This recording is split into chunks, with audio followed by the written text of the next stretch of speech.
नमस्कार विद्यार्थी मित्रों, આપણે ધોરણ 6 માં વિષય ગણિત ચેપ્ટર નંબર 11 આપણે બીજગણિતની આપણે શરૂઆત કરીશું। તો આપણે ગણિતમાં બે પ્રકારના ગણિત આવે, એક અંકગણિત આવે અને એક બીજગણિત આવે। આપણે એમાં ભણવાનું છે અત્યારે બીજગણિત। તો આપણે ધોરણ 6 માં આપણે પહેલું ચેપ્ટર આપણે જોયું કે 8મું કે દશાંશ સંખ્યાનો આપણે અભ્યાસ પૂરો કર્યો। હવે આપણે જોઈએ તો બીજગણિતમાં આપણે શું આપેલું છે। તો પ્રસ્તાવના સૌપ્રથમ જોઈએ શું કીધું એ આપણો અગાઉનો અભ્યાસ આંકડા અને આકારો સાથેનો હતો। એટલે આપણે અત્યાર સુધી શું આંકડા સાથે રમતા હતા। એટલે આપણે દાખલા કેવા આવતા કે પ્રાકૃતિક સંખ્યા, પૂર્ણ સંખ્યા,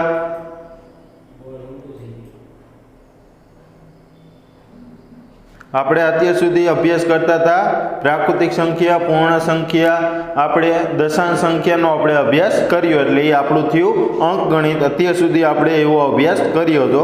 આપણે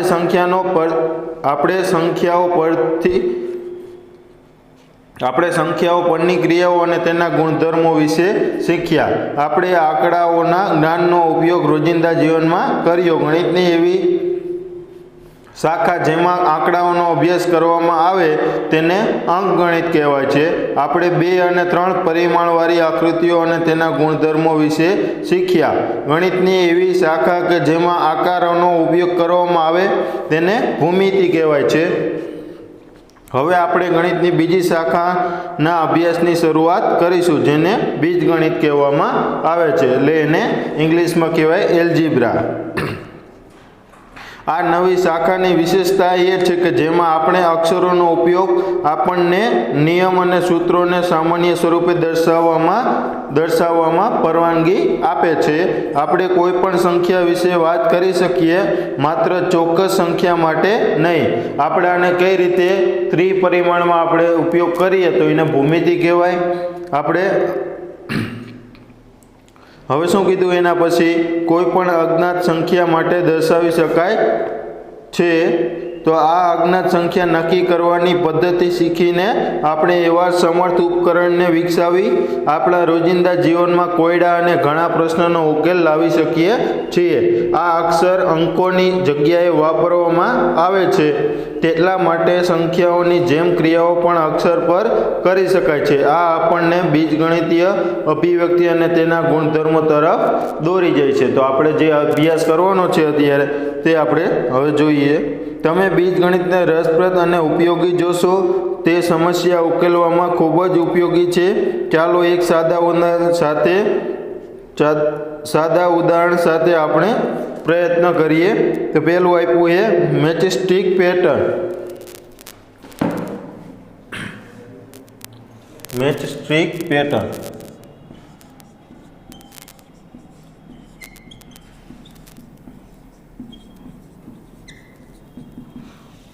મેચસ્ટિક પેટર્નને શું કહેવાય? દિવાસળીની રમત અથવા દિવાસળીની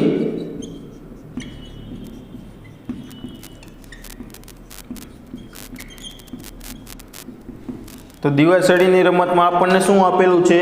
તો દિવાસળીની રમતમાં જોઈએ તો અમીના અને સરિતા દિવાસળીની મદદથી જુદી જુદી પેટર્ન બનાવે છે। તો બંને અલગ જાતની આપણે પેટર્ન બનાવી શકીએ છીએ। તેઓ અંગ્રેજી મૂળાક્ષરોની સાદી પેટર્ન બનાવવાનું નક્કી કરે છે। અમીના 2 દિવાસળીની સળી લે છે અને અંગ્રેજી મૂળાક્ષર એલ બનાવે છે, જે આકૃતિ 11.1 માં દર્શાવે છે। તો આ પાછળના પેજ ઉપર આપણે જોઈએ, પેજ નંબર 222 ઉપર, તો આપણને એ આકૃતિ આપેલી છે તે આપણને 2 દિવાસળીની મદદથી પેટર્ન જે દોરેલી છે આકૃતિ। તો આપણે એક દિવાસળી ક્યાંથી શરૂઆત કરીશું? અહીંયા, ને બીજી દિવાસળી અહીંયા સુધી। તો આપણને એ આકૃતિ જે આપેલી છે તે આપણને અંગ્રેજી મૂળાક્ષર એલ જેવી આપેલી છે। સરિતા બીજા મૂળાક્ષર એલ માટે 2 સળી લે છે અને તે અમીનાએ ગોઠવેલ દિવાસળીની સાથે ગોઠવે છે। આકૃતિ 11.1 માં બી આકૃતિ જે આપણને આપેલી છે આ એક ગોઠવેલી હતી। હવે એમાં બીજી દિવાસળી 2 ગોઠવે છે તો આપણને બીજો એલ પણ જોવા મળશે। તો 11.1 માં બી આકૃતિ જે આપેલી છે તે સરિતા ગોઠવે છે। અમીના વધુ એક એલ ઉમેરે છે, જે આકૃતિ 11.1 માં સી દર્શાવેલ છે. તો સી આકૃતિ આપેલી છે તો આના જેવી જ છે.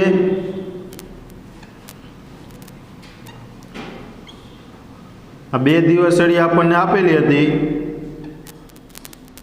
એમાં આપણે બીજી 2 ઉમેરી અને પછી વળી પાછી અમીના ત્રીજી 2 દિવસડી ઉમેરીને સી આકૃતિ જેવી આપણને પાઠ્યપુસ્તકમાં આપેલી છે તેવી બનાવે છે. એટલામાં તેમને મિત્ર અપુ આવે છે, તે આ પેટર્ન જુએ છે. અપુ હંમેશા પ્રશ્નો જ પૂછતો હોય છે. તે આ બંનેને પૂછે છે કે 7 એલ બનાવવા હોય તો કેટલી દિવાસળીની જરૂર પડે. તો અમીના અને સરિતા બંનેનું કામ પદ્ધતિસરનું છે. 1 એલ 2 એલ 3 એલની મદદથી તેઓ એક પેટર્ન રચી તેનું કોષ્ટક તૈયાર કરે છે. તો આપણને જે કોષ્ટક નીચે આપેલું છે તે કોષ્ટક જોવો બધા વિદ્યાર્થી મિત્રો. રચેલ એલની સંખ્યા 1 જો એલ રચે તો એમાં દિવાસળીની સંખ્યા આપેલી છે. જો 1 એલ રચે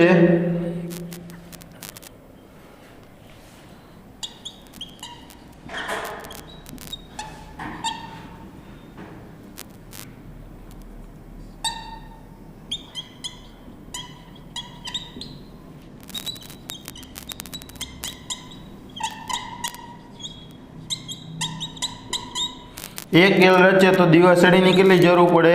2. જો 2 એલ રચે તો 1 2 3 4. તો આપણે અહીંયા લખી શકીએ 1 2 3 અને 4 દિવાસળીની જરૂર પડે. તો જો 2 એલ રચે તો 4 દિવાસળીની જરૂર પડે.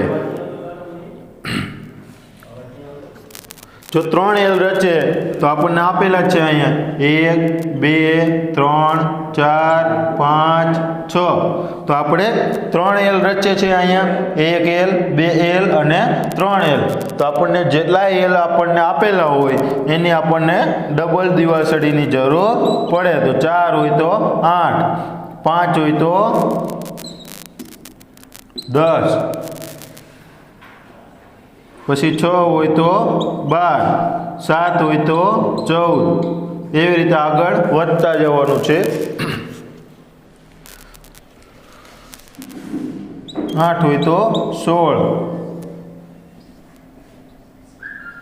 તો આપણને આવી રીતે અનંત સુધી આપેલું છે. તમે ગમે એટલા એલ ગોઠવો એની ડબલ દિવાસળીની જરૂર પડે. તો આપણે આની પેટર્ન કઈ રચી કહેવાય? તો પેટર્ન બરાબર એલ આપણે થાય. એલ આકારની પેટર્ન થઈ કહેવાય. તો અપુ કોષ્ટક 1 ઉપરથી જવાબ મેળવી લે છે કે 7 એલ રચવા 14 દિવાસળીની જરૂર પડે છે. તો 7 એલ રચવા માટે કેટલી દિવાસળીની જરૂર પડે? 14 દિવાસળીની જરૂર પડે છે. કોષ્ટકમાં લખતા અમીનાને ખ્યાલ આવે છે કે જેટલા એલ રચવાના છે તેના કરતાં 2 ગણી દિવાસળીની જરૂર પડે છે. જેટલા એલ આપણે અહીંયા રચી, અહીંયા આપણે 1 એલ 2 એલ 3 એલ એવી રીતે તમે 25 એલ રહ્યો તો એની ડબલ દિવાસળીની જરૂર પડે. તો 25 દુ 50 દિવાસળીની જરૂર પડશે. તો શું કીધું? ડબલ 2 ગણી દિવાસળીની જરૂર પડે છે. જરૂરી દિવાસળીની સંખ્યા બરાબર 2 ગુણ્યા રચવામાં આવતા એલની સંખ્યા. આવી રીતે દિવાસળીની સંખ્યા આપણને મળે છે. સરળતા ખાતર એલની સંખ્યા માટે આપણે n લખીએ. તો સરળતા ખાતર એલની સંખ્યા આપણે લખવી તો n લખી શકીએ. જો કે એલ રચવો હોય તો n બરાબર 1 લખાય. જો 2 એલ રચવા હોય તો n બરાબર 2 લખાય. આપણને અહીંયા શું કીધું? જો આપણે 1 એલ લેવો હોય તો n બરાબર 1 લખી શકાય અને 2 એલ લેવા હોય તો n બરાબર 2. 25 એલ લેવા હોય તો n બરાબર આપણે 25 લખી શકીએ છીએ. આવી રીતે આપણે અનંત સુધી n કોઈ પણ પ્રાકૃતિક સંખ્યા હોઈ શકે. 1 2 3 4 5 એવી રીતે અનંત સુધી હોઈ શકે. આપણે લખી શકીએ કે જરૂરી દિવાસળીની સંખ્યા 2 ક્રોસ n. એટલે 2 ક્રોસ n ની જગ્યાએ આપણે 2n પણ લખી શકીએ છીએ. નોંધો કે 2n અને 2 ક્રોસ n સરખા છે. 2n એટલે આપણે અહીંયા શું લખી શકીએ? 2 ક્રોસ n અથવા 2n બંનેનો જવાબ આપણને સરખો મળશે। n બરાબર તમે અહીંયા શું લખી શકો, જ્યાં n એ પ્રાકૃતિક સંખ્યા છે। અહીંયા આપણને પૂર્ણ સંખ્યા કે આપણને એવી રીતે મળશે નહીં, પ્રાકૃતિક સંખ્યા જ મળશે, 1 2 3 4 5 એવી રીતે અનંત સુધી। શું કીધું, એ સરખા છે કે નહીં તે નોંધો, તો આપણે બંને સરખા જ છે તે આપણે લખી શકીએ। અમીનાએ તેના મિત્રએ કહ્યું કે કોઈ પણ સંખ્યામાં એલ રચવા માટે તેના આ નિયમથી દિવાસળીની સંખ્યા જાણી શકાશે।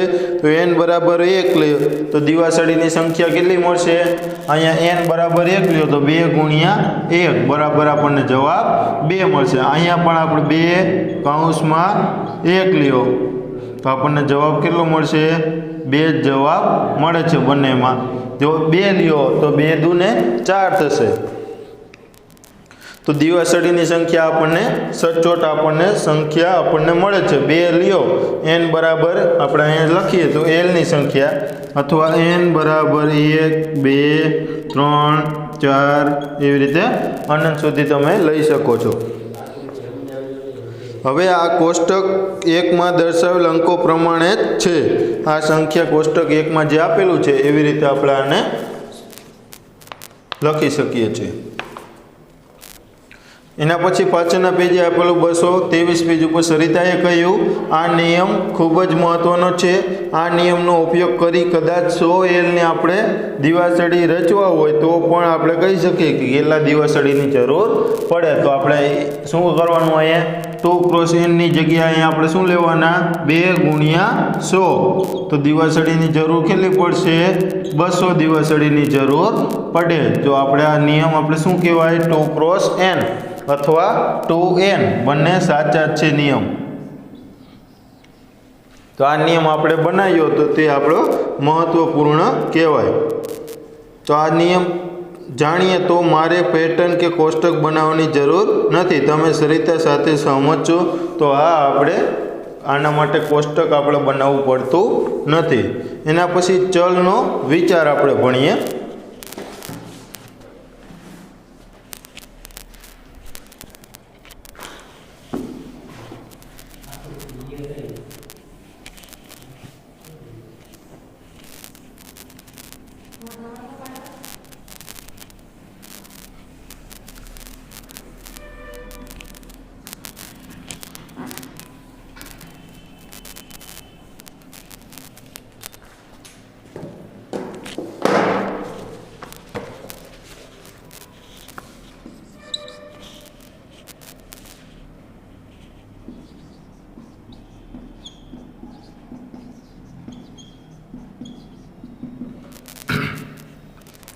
એના પછી જોઈએ તો ચલનો વિચાર આપણને આપેલું છે। તો ઉપરના ઉદાહરણમાં આપણે એલની રચના માટે કેટલી દિવાસળીની જરૂર પડશે તે શોધી કાઢ્યું। આ નિયમ છે જરૂરી દિવાસળીની સંખ્યા, જરૂર દિવાસળીની સંખ્યા બરાબર 2n આપણે આવી રીતે લેતા હતા। જ્યાં n બરાબર આપણે શું લેતા હતા, મૂલ્ય, જ્યાં n બરાબર 1 2 3 4 5 એવી રીતે અનંત સુધી તમે લઈ શકો છો। તો અહીં n એ રચવામાં આવતા l ની સંખ્યા છે। n નું મૂલ્ય 1 2 3 4 5 કોઈ પણ લઈ શકો છો।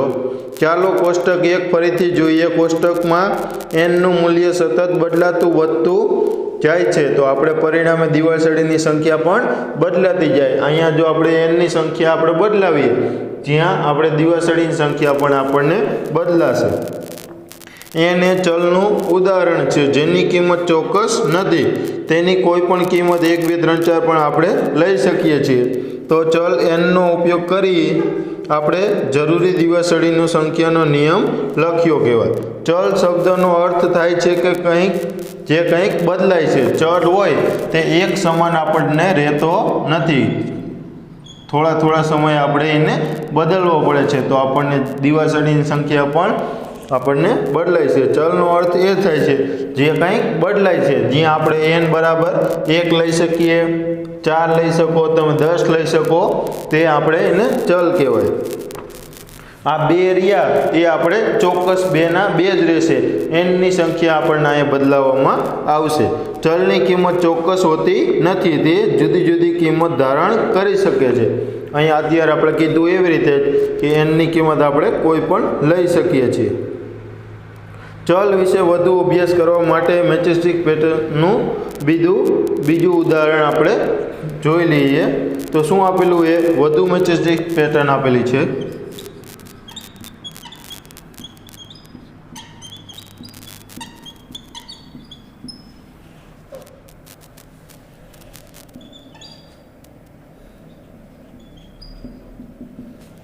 તો આપણે જોઈએ તો અમીના અને સરિતાએ મેચેસ્ટિક પેટર્નમાં ખૂબ જ રસ પાડ્યો। તેમણે મૂળાક્ષર સીની પેટર્ન રચવા પ્રયત્ન કર્યો। તો આપણે જ્યાં એલ બનાવ્યો તો એવી રીતે આપણે સી આકાર આપણે કેપિટલમાં બનાવવાનો છે।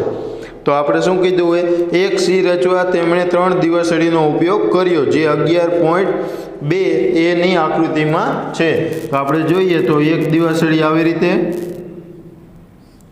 બીજી દિવાસળી ઊભી અને ત્રીજી દિવાસળી નીચે આડી તરફ। તો આપણે એ આકૃતિ જે આપણને આપેલી છે, અહીંયા કેટલી દિવાસળીનો ઉપયોગ થયો હતો, 1, 2 અને 3 દિવાસળીનો ઉપયોગ થાય છે।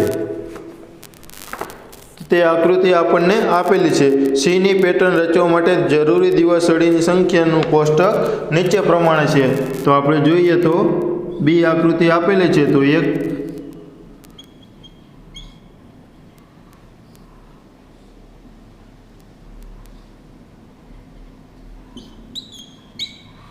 સી આકૃતિ આપેલી છે તે જોવો બધા વિદ્યાર્થી મિત્રો।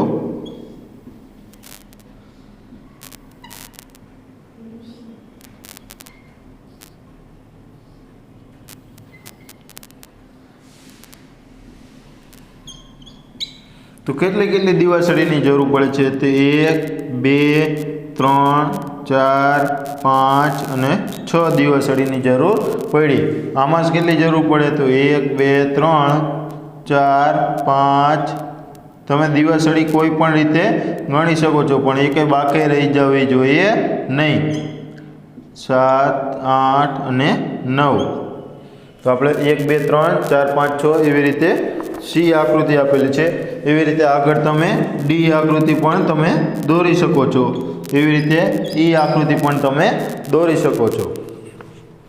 શું કીધું, સીની પેટર્ન રચવા માટે નીચેનું કોષ્ટક આપેલું છે। તો આપણે જોઈએ તો આપણે અગાઉ એલનું કોષ્ટક જોયું હતું, એવી રીતે આપણે અહીંયા શું જોઈ શકીએ,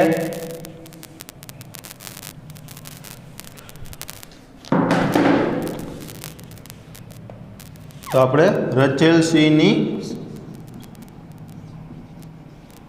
સંખ્યા ને નીચે આપણે શું કીધું, દિવાસળીની સંખ્યા। તો આપણે આપણે સી રચી છીએ ત્યારે આપણને કેટલી દિવાસળીની જરૂર પડે, 1, 2 અને 3। 2 જો આપણે સીની આપણે આ રચના કરીએ તો આપણને કેટલી દિવાસળીની જરૂર પડે, 3 ને 3 6।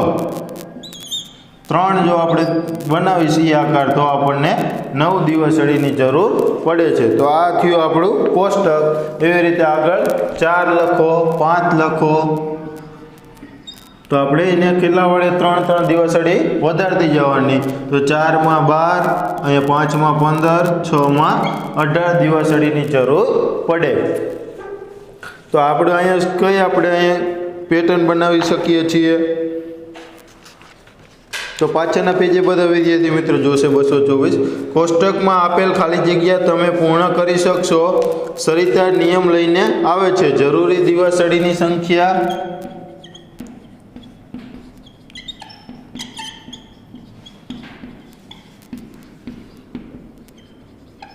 બરાબર આપણે અહીં શું લખી શકીએ, 3 દિવાસળીની આપણે વધારો થશે તો 3 અહીંયા આપણે n આપણે લખી શકીએ છીએ।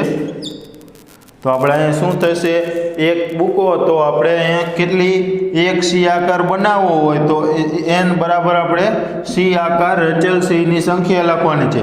તો એક સી બનાવો તો આપણને એ આકૃતિ બનાવી હોય તો અહીંયા એક મૂકીશું તો આપણે દિવાસળીની સંખ્યા કેટલી જરૂર પડશે 3। જો બે આકાર બનાવવા હોય 1 અને 2 તો અહીંયા 2 મૂકશો તો 3 દૂને 6 દિવાસળીની જરૂર પડશે।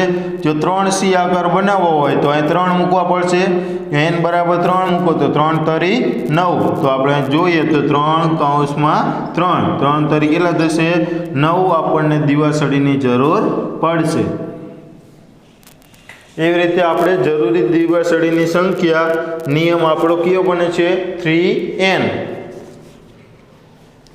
મૂળાક્ષર n નો ઉપયોગ તેણે રચેલ સીની સંખ્યા માટે કરેલ છે। n ચલ છે જેની કિંમત 1 2 3 4 5 આપણે અહીંયા શું કરી શકીએ જ્યાં n ચલ છે જ્યાં તે ચલની સંખ્યા કેવી થશે બદલાતી રહેશે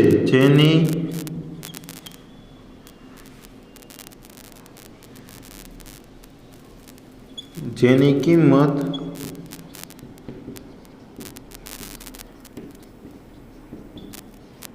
બદલાતી રહેશે। ચલની કિંમત એક સરખી રહે નહીં, એની કિંમત આપણે શું કરવાની થોડા સમયે આપણે બદલાવતી રહેવાની। તમે સરિતા સાથે સહમત છો? જે આપણને આગળનું કોષ્ટક પૂરવાનું કીધું હતું તો શું આવશે આગળ 8 આપ્યા હતા તો અહીંયા 24 આવતા, 9 પછી 10 તો 9 તરીને 27 આવવાના, 10 તરી 30 આવશે। તો એ કોષ્ટક પૂરું કરી લેવાનું રહેશે। તમે સરિતા સાથે સહમત છો? યાદ રાખો કે 3n કે 3 ક્રોસ n બંને સરખા જ છે। હવે અમીના અને સરિતાએ પેટર્ન એફની રચના કરવાનું વિચાર્યું।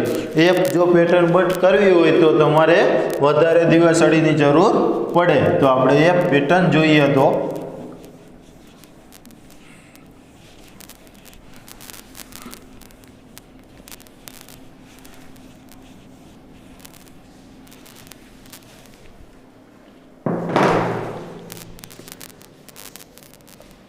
આપણે એફ પેટર્ન દોરવી હોય તો આપણે કેટલી દિવાસળીની જરૂર પડશે તે ગણતરી કરીએ। હવે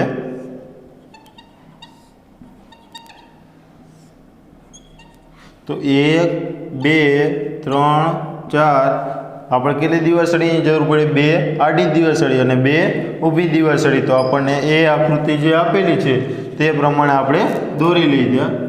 હવે આપણે જોઈએ તો બીજો એફ આપણે લગાવવો છે તો આપણે એફ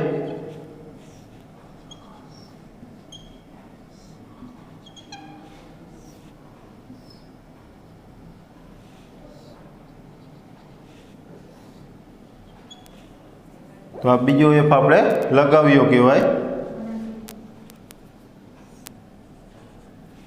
તો આપણે કેટલી દિવાસળીની જરૂર પડે છે તો કે 1 2 3 4 5 6 7 8 તો આપણે અહીંયા કેટલી દિવાસળીની જરૂર પડી તો કે 1 2 3 અને 4 તો આપણે આમાં કઈ આપણું નિયમ લાગુ પડશે તો કે એફ આકૃતિ માટે આપણે અહીંયા એ બી આવી રીતે અગાઉ સી આકૃતિ પણ આપેલ છે અને અગાઉ આપણે ડી પણ આકૃતિ તમે દોરી શકો છો। તો આપણે અહીંયા શું કરવાનું છે નિયમ રચેલ પેટર્ન એફ માટે તમે કયો નિયમ લખી શકશો તો દિવાસળીની જરૂર દિવાસળીની સંખ્યા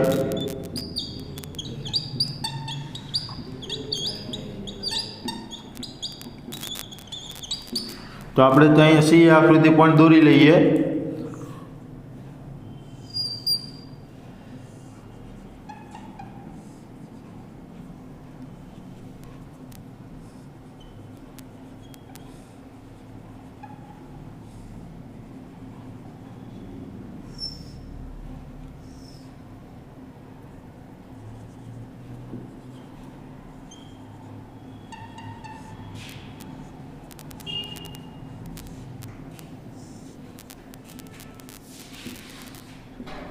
તો આપણે અહીંયા કેટલી દિવાસળીની જરૂર પડે 1 2 3 4 5 6 7 8 9 10 11 અને 12 દિવસડીની જરૂર પડે છે। તો આપણે અહીંયા નિયમ કેવો લાગુ પડે છે? પહેલાં આપણે એફ બનાવવો હોય તો આપણે 4 દિવસડીની જરૂર પડી। જો બીજો એફ આપણે લગાવવો હોય તો આપણને ટોટલ 8 દિવસડીની જરૂર પડે છે અને ત્રીજો એફ લગાવવો હોય તો આપણે 12 દિવસડીની જરૂર પડે છે। તો જરૂર દિવસડીની સંખ્યા આપણે નિયમ લગાવવો હોય તો આપણે 4n લખીએ, જ્યાં n બરાબર 1 2 3 4 એવી રીતે અનંત સુધી તમે કોઈ પણ સંખ્યા લઈ શકો છો। તો હું કીધું એ દિવસડીની સળીઓમાંથી મૂળાક્ષર અને બીજા આકાર બનાવવાનું વિચારો। દાખલા તરીકે યુ બનાવો, તો યુ બનાવવો હોય તો આપણે કઈ રીતે બનાવશું? 1 2 અને 3 દિવસડીની જરૂર પડે છે। તો આપણે યુ બનાવી તો એમાં 3 દિવસડી। પછી શું કીધું એ વી બનાવો, તો વીમાં આપણે પેલી 2 દિવસડીની જરૂર પડશે। તો આપણે વી આકાર પણ આપણે લઈ શકીએ છીએ। પછી ચોરસ કીધું હોય તો ત્રિકોણ, ચોરસ, તમે કોઈ પણ આપણે આકાર લઈને દિવસડીની આપણે નિયમ લાગુ કરી શકીએ છીએ। કોઈ પણ 5 મૂળાક્ષર પસંદ કરી તેમના માટે મેચેસ્ટિક પેટર્ન રચવાનો નિયમ લખો। તો આપણે અહીંયા 3 વાળો નિયમ લાગુ પડશે। પછી આપણે એ દોરી શકીએ। એવી રીતે કોઈ પણ તમારે 5 મૂળાક્ષર લઈને અલગ અલગ નિયમ બને તેવા મૂળાક્ષરનો તમારે ઉપયોગ કરીને જાતે પ્રયત્ન કરવાનો છે।